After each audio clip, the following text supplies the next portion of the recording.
I've been getting a lot of questions lately about where the markets are heading. Is this a market pullback, a correction, or a market crash? Is the bottom in, and when is the time to buy? So to answer all those questions, I will just examine the few major indices today, and I will look at details at the S&P and show you three charts, the daily, the weekly, and the monthly chart, which at the end I think it will answer most of your questions. Starting with the daily chart on the S&P, we've seen a very strong decline over the past three sessions.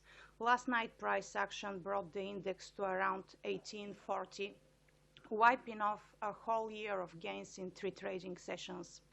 From purely technical point of view, the nature of this decline is impulsive and suggests that this is not a correction only.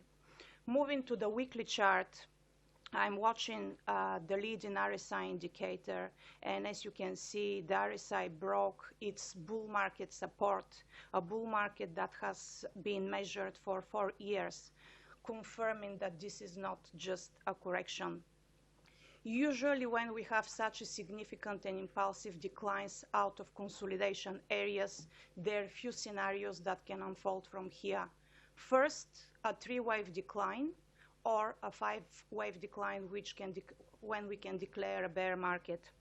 So we are in wave one at the moment, and I'm expecting, looking at the daily chart, that last night's move would be the capitulation, which means key support at 1820 is going to hold and is going to bring significant buying interest in the market, and we are likely to see a strong short-term bounce from here, which can be labeled as wave two. I see very strong resistance in the next couple of weeks, arising between 2000 and 2050 points, where we can potentially see the resumption of the decline, which would be wave three. So the big question from here is the current market move going to be like the correction in 2011, wave 3 decline, and then the major uptrend resumes, or this will be something more sinister and we will see a 5-wave decline? So to answer that question, I'm looking at the monthly chart, which eliminates all the noise during weeks and months, and have a sense if the market is cheap or expensive right here. So I'm showing just one indicator. This is the MACD indicator, and it's quite reliable measure of overbought and oversold levels. As you can see, over the past 20 years, that indicator had only 3 crossings, and those crossings came above the zero line, which shows that the market is quite expensive. And all those crossings on the MACD coincided with 2 previous market tops. So at this point, all we can know is that the third crossing suggests the S&P is quite expensive at this point, and this 16% correction doesn't make the market cheap yet. So to answer the question, are we going to see a 3 or 5 wave decline? The monthly chart suggests that 5-wave decline is quite possible from here. But to put things in perspective, we have to have a confirmation, and just an indicator cannot tell us this.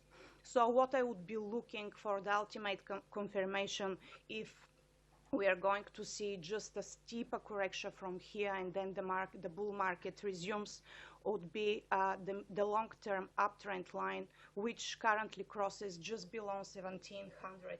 As long as this uptrend line holds, we have a quite good possibility just to see a very volatile correction of 3-wave before the market resumes. So keep up the faith. Moving to the Australian market, we've seen, I'll show you again a weekly and a daily chart. Our market is much more weaker than the US, and we've witnessed some serious damage on the chart. Yesterday, price action broke below key support level of 51,200 points, confirming that we are going to see more weakness in the months ahead. Referring to the weekly chart, we cannot declare a bear market similarly to the US. First, because we've witnessed similar volatility during 2010 and 2011 during the Greek crisis, and we had key support broken down just to see a few months later the market recovering and continuing its bull run. So what is the next potential downside target and the key level to watch? It's 4,800. This is the dynamics of support provided by the long-term uptrend line. And as long as this support holds, we would treat the current volatility just as a secondary market correction. Short term, looking at the daily chart, the index is oversold. I'm expecting to see a bounce from here and a potential rally in the next couple of weeks to at least 5,400. I don't believe this will be the bottom of the current decline. I believe the next 6 months will bring more weakness ahead.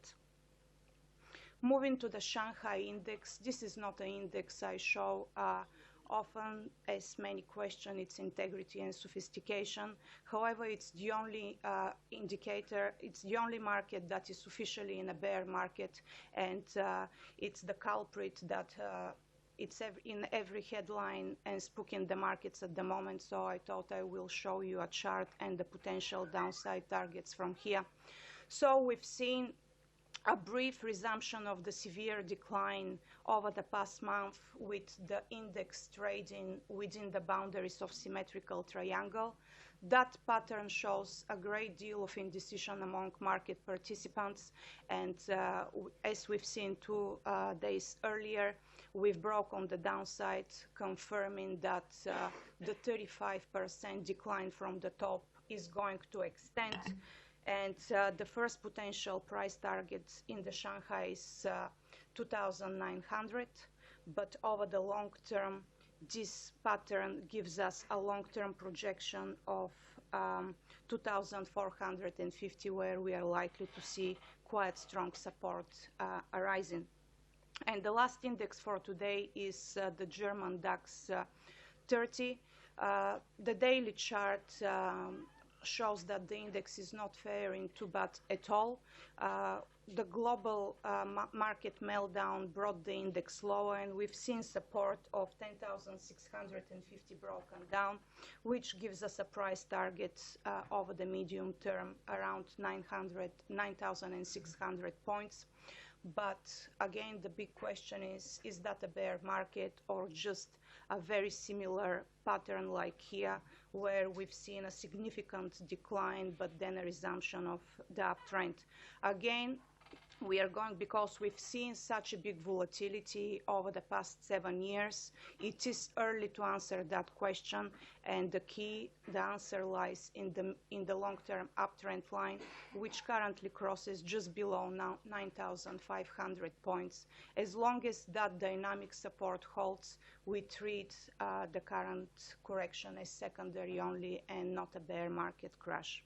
And all those money that have been out of equities, we've seen very sharp moves on the upside in the euro, slight bounce in the yen, and a modest rise in the British pound. So obviously investors are parking their money in European banks, and all commodity currencies have been sold down heavily, which brings us to the last slide, which is the Australian dollar against the US dollar.